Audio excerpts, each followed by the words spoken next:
Hello. Welcome to ABC in Zambian languages.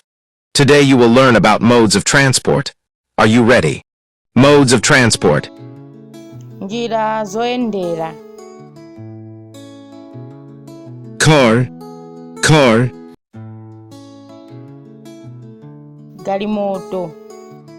Galimoto. Ship.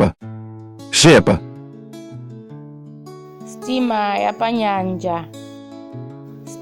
ya panyanja. Train.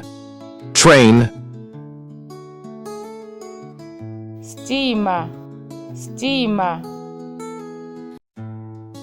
Boat.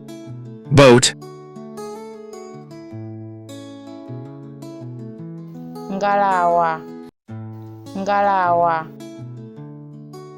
Bus. Basi.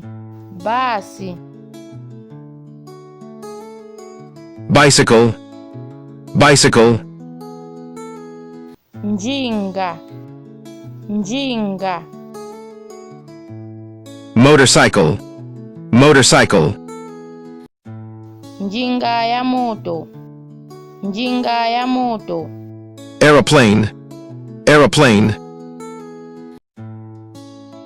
Ndege. Ox guard.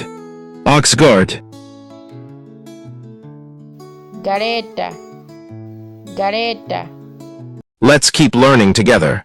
Don't forget to like, share and subscribe to our YouTube channel, ABC in Zambian languages. Goodbye.